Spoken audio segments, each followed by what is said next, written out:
Srilanza Malto, bonjour à tous, bonjour à toutes. Si nous avons choisi de laisser notre structure psychophysique être malaxée par les forces de lumière, le déconfinement intérieur peut alors commencer. Faire ce choix, c'est d'abord un nouvel état intérieur.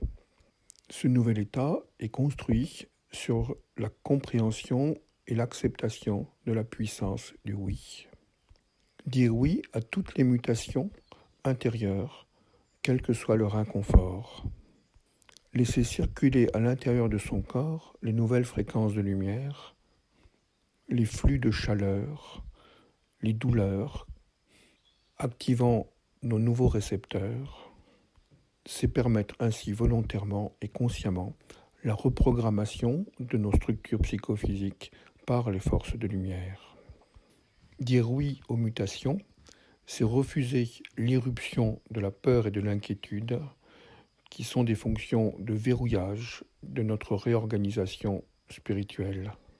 Dans ce nouveau paradigme du oui, lorsqu'une douleur apparaît dans le corps, il est préférable de l'accueillir de façon à ce que l'énergie puisse circuler normalement, plutôt que de se précipiter chez le médecin pour renforcer notre coque égotique, qui désire juste être tranquille et avoir la paix. Si cette peur incite à faire des analyses, il est extrêmement fréquent de ne absolument rien trouver de pathologique dans les analyses, démontrant ainsi l'aspect purement énergétique et transmutatoire de la douleur. Le oui est ce qui libère une énergie bloquée, et ce pour une raison extrêmement simple. Le premier non qui a déchiré la trame du cosmos est celui de l'âme qui s'est retrouvée enténébrée par les forces anéantissantes lorsque les vases furent brisés. Ce non est l'expression d'une intense douleur, d'un refus de la séparation, du refus absolu de la perte du premier amour, de son insupportabilité. Ce premier non a bloqué l'énergie de la source. De même que l'âme du monde a été brisée en une multiplicité de petites parcelles de lumière, ce premier non intense, immense, surgissant dans les mondes spirituels, a créé toute une multiplicité de petits noms au sein de la psyché et de la coque de l'ego.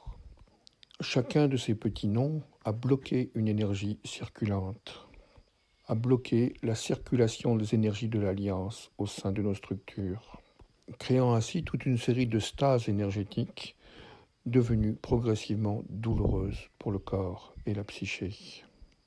Le non de défense, de protection, de rejet, de séparation est devenu la base de la coque de l'ego, ce qui le maintient en permanence dans sa puissance séparatrice. Le oui devient alors la grande force de libération, car ce non reçoit le oui qu'il n'a jamais pu donner. Le oui en tant qu'accueil, qu'acceptation, que circulation de la vie nouvelle, est ce qui libère des états de séparation intérieure. Le oui est ainsi la grande puissance de déconfinement intérieur.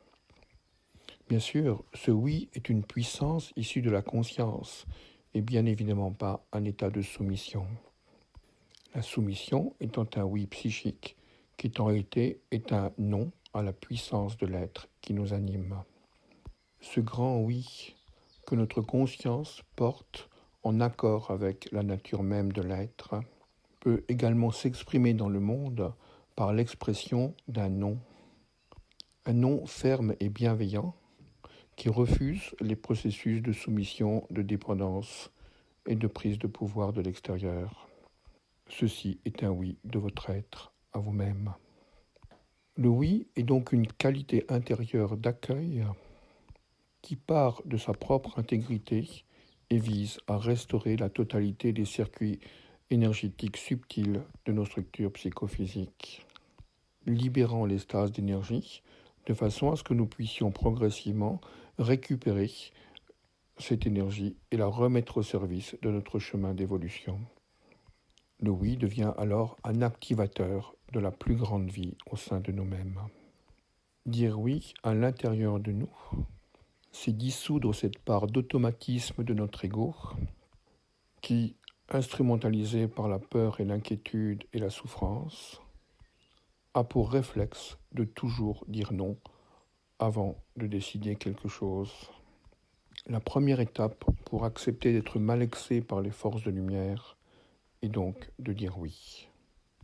Dire oui à tout ce qui apparaît au sein de notre conscience, mais également dire oui à une guidance spirituelle intérieure.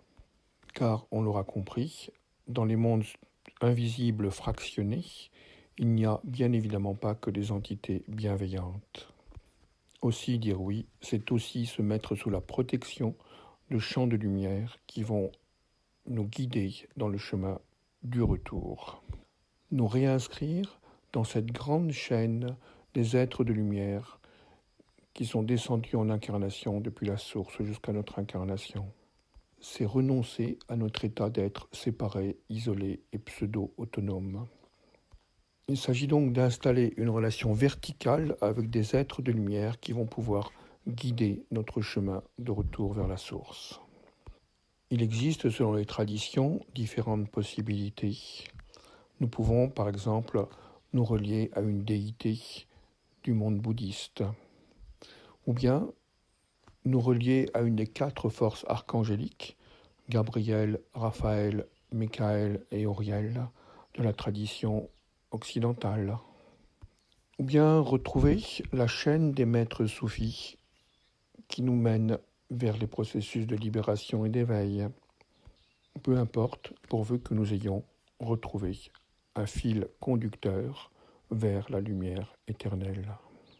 Ainsi, nous entrons consciemment et volontairement dans ce grand processus de coévolution avec l'intelligence planétaire qui augmente ses fréquences vibratoires et les mises à jour du monde céleste, retrouvant progressivement notre place au sein des hiérarchies de lumière en tant qu'être incarné. Accepter donc ce brassage énergétique qui nous permet progressivement d'être reliés à nos fils de lumière spirituelle et à retrouver notre nature stellaire. Reprendre une vie verticale et quitter l'hypnose de la vie horizontale qui nous maintient dans cet état de soumission et de dépendance. Le oui est la première puissance qui nous permet de sortir du sommeil et de l'inconscience générée par la brisure des vases. Il est l'acte intérieur, conscient et volontaire, de reliement à la source et de déconfinement au faux lieu de la réalité. C'était Sri Lanzamalto. Je vous souhaite beaucoup de joie dans la puissance et l'expérience du oui.